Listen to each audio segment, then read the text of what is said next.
Good evening. For nearly a year, everyone has been taking their own individual precautions based on the science and the rules to try to avoid catching COVID.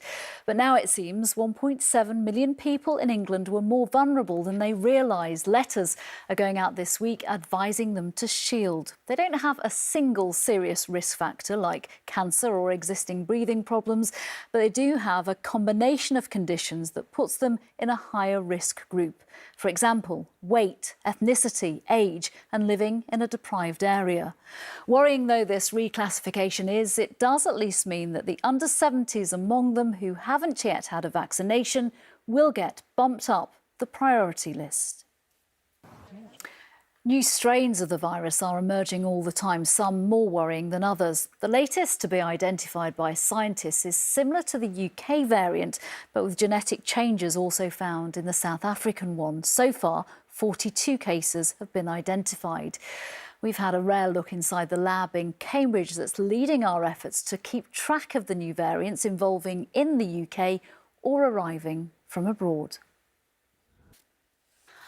Scotland's First Minister, Nicola Sturgeon, always said she hoped children could start going back to school after half-term. Today, she confirmed as much. The youngest will return on Monday, together with older pupils who need to be in class for practicals for important exams. Ms Sturgeon said it did not mean a return to normal was coming anytime soon. No one should book Easter holidays, she said, and foreign holidays in the summer were highly unlikely. The virus vaccines that are being given out, like the Oxford AstraZeneca one, are only suitable for adults. More testing is needed. But Oxford University scientists are now testing children for the first time to see how effective it is in protecting them.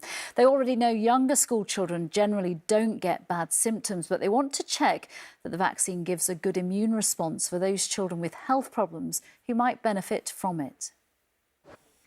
From vaccinating children to how they are coping with the pandemic, in the opinion of the Children's Commissioner for England, Anne Longfield. Tomorrow she will set out ways in which they need to be supported. She is using her final speech in the job to criticise the government she has worked alongside for the past 6 years. Today she told us the government doesn't understand how badly children are being failed.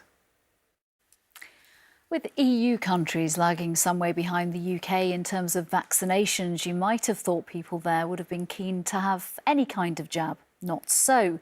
In many EU countries, they consider the Oxford AstraZeneca vaccine second best to either Pfizer or Moderna jabs. Why so? Well, a few of their own politicians have been talking it down. Some say to cover the EU being slow to complete contracts, all of which has backfired and reduced the take-up of the Oxford jab, which leaves the figures looking like this. For every 100 people, the UK has vaccinated 23, nearly a quarter. The equivalent figure for the EU as a whole is 4.88. Within that average, Germany is at the top end with 4.95. For France, the figure is 4.44. For Italy, it is 4.96, and case numbers there are not coming down. Back here, 70 partygoers have been fined £200 for breaking COVID rules by getting together inside a makeshift nightclub in Birmingham over the weekend. For the past 20 years, gay and bisexual people have served in the armed forces. Before that, it was a very different story.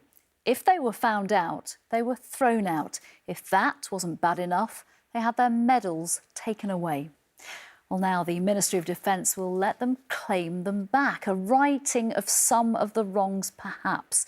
But one veteran says it isn't enough. He says people penalised for their sexuality should have their pensions restored and be given a pardon.